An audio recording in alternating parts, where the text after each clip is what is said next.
Assalamualaikum dan salam sejahtera. Selamat pagi. Anda sedang menonton Warni Pagi segmen Realiti Rakyat bersama saya Hakim Rahman dan juga Afizia Azaman. Dan seperti biasa segmen Realiti Rakyat akan membawakan kepada anda pelbagai laporan mengenai kehidupan masyarakat sepanjang tempoh Perintah Kawalan Pergerakan. Dan dalam tempoh Perintah Kawalan Pergerakan Pemulihan PKPP ini, kita lihat ramai orang sudah boleh keluar mengunjungi lokasi-lokasi ataupun destinasi untuk percutian. Dan bercakap mengenai percutian ini, pengunjung yang ke Pulau Perhentian dan Pulau Redang, Terengganu, biasanya mereka akan memulakan perjalanan dari Kota Baru, Kelantan. Dan sama ada diorang tiba di lapangan terbang antarabangsa Sultan Ismail Petra ataupun melalui jalan darat. Ini jarak ke JT adalah lebih dekat kalau ikutkan kalau perjalanan bermula dari negeri Cik Siti Wan Kembang ini. Tapi tak ramai yang tahu ada banyak hentian di tengah-tengah perjalanan antara Kota Baru ke JT Besut. Dan kita akan ikuti travel log penerbit kami Malina Manaf yang mengikuti jajaran pesisiran pantai atau coastal tray tarikan pelancongan yang mahu diketengahkan Kementerian Pelancongan di negeri itu.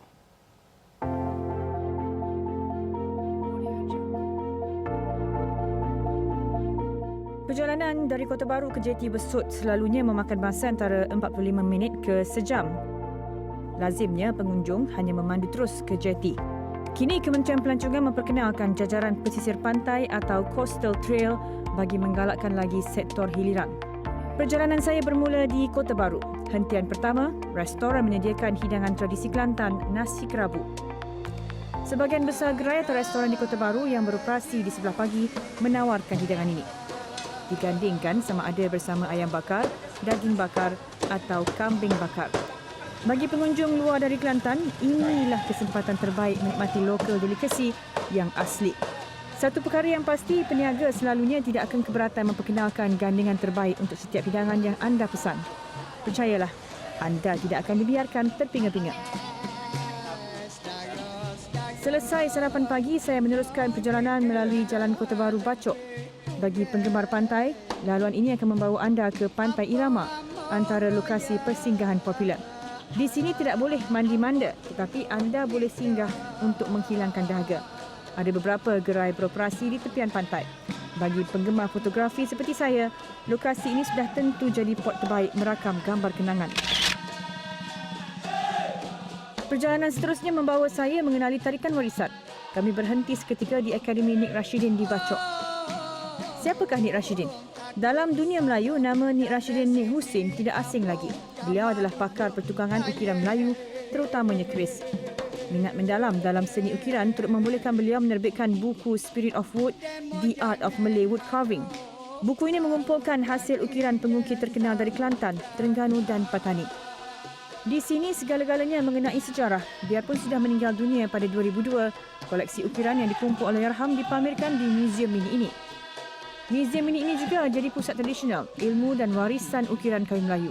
Dari rumah kayu lama, mimbar dan tidak terkecuali keris. Akademi ini kini turut jadi pusat rujukan buat pelajar seni warisan Melayu. Alhamdulillah, kalau kita tengok Akademi Nik Rashidin ni sebenarnya dia bermula dengan Kandis Resource Center. Jadi kalau kita search Kandis Resource Center dan Akademi Nik Rashidin ni sebenarnya sama, cuma daripada segi kita kata penjanaan lah hari tu berbeza sedikit lah sebab kita company mula-mula, lepas tu kita jadi sekarang ni limited by guarantee. Tujuan asal dia masa Kandis Resource Center tu adalah untuk membuat pameran dan juga menghasilkan buku ni lah. Kita ada buku Spirit of Wood yang ini, yang mana dalamnya adalah katalog dan juga artikel-artikel yang ditulis oleh penulis Soho, Edinku dan juga Farishno. Jadi kenapa kita buat pameran tu sebab arwah Nik Rashidin sendiri adalah seorang pengukir, khususnya pengukir keris lah. Jadi dia ada banyak koleksi ukiran-ukiran, tak kira lah daripada keris yang itu paling tinggi lah, kepada benda-benda yang kebiasaan, daripada acuan putu, kita kata kukuran, jebat puyuh dan sebagainya. Jadi hasrat dia memang cita-cita dia untuk berkongsi pengalaman dia mengumpul bahan-bahan artifak budaya Melayu kita daripada kayu dengan ilmunya sekali kepada ramai.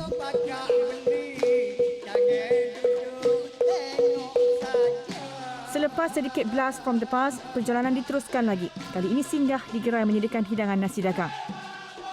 Kalangan penduduk tempatan, ada beberapa gerai yang jadi tumpuan.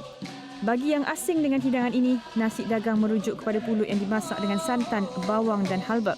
Ia lazimnya dihidangkan dengan sama ada gulai ikan tongkol, gulai ayam dan gulai udang mengikut cita rasa masing-masing.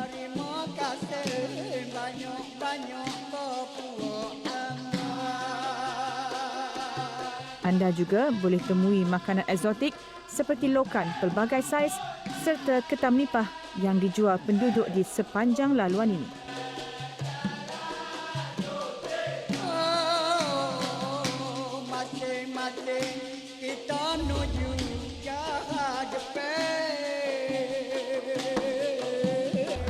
Okey, hari ini saya jadi pelancong domestik yang mana saya mencuba coastal trail ataupun produk pelancongan pesisir pantai yang ditawarkan Kementerian Pelancongan di negeri Kelantan.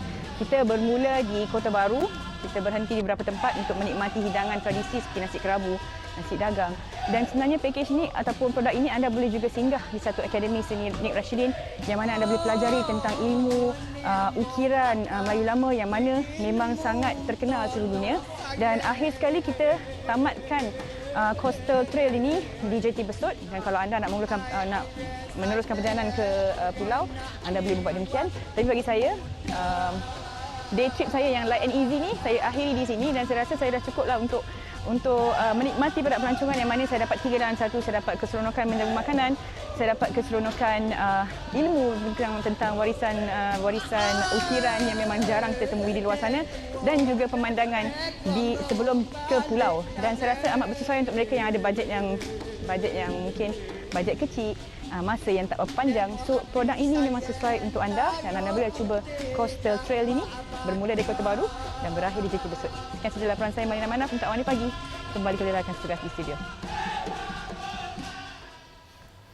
Baiklah, dalam berita itu, Pejabat Kementerian Pelancongan Seni dan Budaya Malaysia Negeri Kelantan mahu ketengahkan jajaran ini selari dengan promosi menggalakkan pelancongan domestik. Sepanjang jajaran ini, kita menawarkan banyak produk pelancongan, sama ada produk-produk makanan, produk warisan, produk eco, produk agro, dan juga pengalaman bersama dengan alam, dengan rakyat tempatan lah. So di sini banyak produk-produk yang boleh kita singgah sepanjang dalam perjalanan ke lokasi-lokasi popular seperti ke negeri bersebelahan Terengganu, ke perhentian contohnya. Sepanjang perjalanan ini terdapat banyak kedai-kedai yang menjual barang-barang tempatan. Barang-barang tempatan ini sungguh unik, makanannya sungguh sedap dan sangat sesuai untuk para pelancong domestik yang ingin meneroka Kelantan, sama ada dari sudut kebudayaannya dan juga cara hidupnya, terutamanya dari penyediaan makanan seperti nasi kerabu, nasi dagang, dan kita juga ada makanan-makanan boleh dikatakan agak eksotik seperti ketam nipah, lokam, etok, dan ini walaupun nampak macam kekampungan, tetapi ini satu tarikan yang cukup kuat kepada negeri Kelantan. Produk-produk pesisir pantai ini sebenarnya memang dah terkenal untuk pelancong-pelancong asing yang mengambil pakej, yang datang menggunakan ejen pelancongan. Sebab ejen-ejen pelancongan ni memang pakar dalam mempromosikan lokasi-lokasi yang menarik ini. Walau bagaimanapun, tempat-tempat popular ini, tempat-tempat yang menarik ini, kebanyakannya sukar untuk menembusi pasaran domestik disebabkan oleh kebanyakannya mengambil ataupun mengatakan itu produk yang tidak ada nilai. Baik, dalam pada itu, Aidil juga ada turut menekankan aspek pendidikan kepada pelancong domestik. Kekangan kita yang pertama adalah dari segi perjalanan. Terutamanya pelancong-pelancong domestik ini memandu kenderaan sendiri, sama ada motosikal, kereta, van dan sebagainya. Apabila menggunakan kenderaan sendiri, para pelancong domestik ini target ataupun mensasarkan lokasi yang ingin dituju. Dan hanya akan singgah apabila perlu. Contohnya nak ke toilet, nak ke masjid untuk solat, nak dapatkan barang-barang grocery sepanjang perjalanan. Kurang ada kesedaran untuk plan perjalanan. Kebanyakannya kalau untuk pelancong domestik ini dia jarang merancang perjalanan nak singgah ke mana, jarang. Bukan tidak ada. Bukan. Jadi mulai sekarang ni kita cuba educate kepada para pelancong domestik ini sebelum pergi ke mana-mana lokasi pelancongan, cuba lihat sekeliling dan cuba, sebab sekarang ni pencapaian kepada internet, kepada informasi sangat mudah. Jadi boleh guna macam-macam apps, macam-macam aplikasi telefon contohnya, yang boleh memberikan informasi, menawarkan lokasi-lokasi yang menarik, destinasi-destinasi yang sebelum ini kebanyakannya ataupun hanya diketahui oleh para pelancong asing yang menggunakan package agensi pelancongan. Agensi pelancongan memang diorang dah tahu, diorang dah stop, diorang dah plan, agensi pelancongan yang plan untuk pelancong. Jadi salah satunya kita kena perkasakan agensi pelancongan. Agensi pelancongan ini adalah syarikat-syarikat yang menawarkan package kepada pelancong. Mereka ini perlu lebih proaktif mencari dan mempromosikan ataupun kita kata menjual kita punya produk-produk ini dalam bentuk package, dalam bentuk trail, dalam bentuk apa dia panggil tu, satu laluan yang supaya all in. Sebagai contoh kita kata Akademi Nik Rasidin. Akademi Nik Rasidin ni bagi saya menawarkan satu kawasan ataupun satu galeri yang mempamerkan produk-produk warisan kita, produk-produk kraft tangan kita, produk-produk ukiran kita yang bagi foreigners, bagi orang asing, satu kerja tangan yang bertaraf dunia. Tetapi mungkin disebabkan oleh culture orang Melayu sendiri, contohnya orang tempatan sendiri, sebab ukiran-ukiran ini yang asli ini ditiru menggunakan mesin dan sebagainya, dan ada di kawasan persekitaran mereka. Ada di persekitaran mereka. Contohnya kita hidup di rumah ataupun kita tinggal di rumah kita. Di rumah tu ada unsur-unsur kayu contohnya.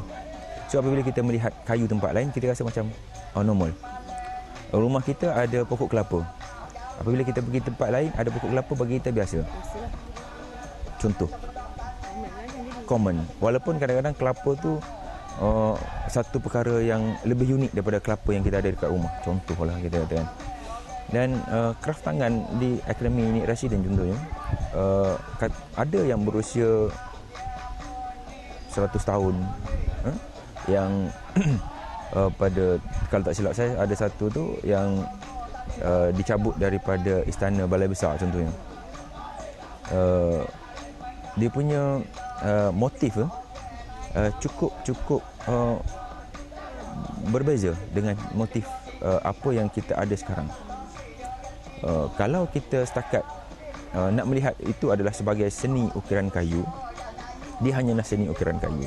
Tetapi kalau kita tengok dalam sudut perkara yang lain, sejarah, warisan, tinggalan nenek moyang kita, ini satu perkara yang akan memberikan satu keseronokan, keasyikan kepada kita. Kadang-kadang kita merancang untuk singgah 15 minit, dia boleh dia boleh menarik masa kita sehingga 2 jam. Sebab itu adalah jati diri orang kita. Itu adalah asalnya bumi Malaysia. Sebelum kemerdekaan lagi, memang ketamadunan, peradaban di sini memang dah cukup kuat sebenarnya. Kalau kita katakan contohnya, kalau kita kaitkan dengan batik, kita kaitkan dengan songket, kita kaitkan dengan gasing terbang kalau di Kelantan. Dan juga permainan-permainan seperti wayang kulit. Di Kelantan, wayang kulit dianggap sebagai permainan, walaupun sebenarnya adalah satu kesenian world class. World class sebab dia dah jadi satu kebiasaan kepada orang Kelantan. Ini yang kita nak tonjolkan lagi kepada orang Kelantan sendiri, bahawasanya hargailah apa yang ada sekeliling kita ini. Sebabnya kalau kita pergi ke luar negara, kalau kita nak menonton wayang kulit, kemungkinan kita terpaksa berbelanja beribu ringgit.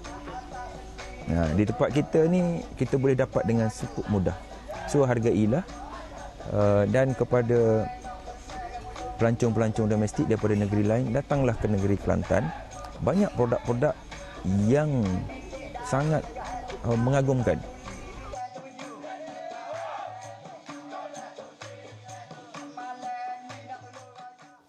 Banyak produk-produk ataupun lokasi-lokasi yang unik dan menarik yang boleh kita kunjungi kalau nak ke Kelantan lah. Hafizi lepas ni mungkin nak ke Kelantan. InsyaAllah kalau ada masa ke lapangan, mana tahu ada Kalau ada jodoh matahari di sana. Kelantan. Okey, Bulletin Awani Pagi berhenti seketika, kembali selepas ini.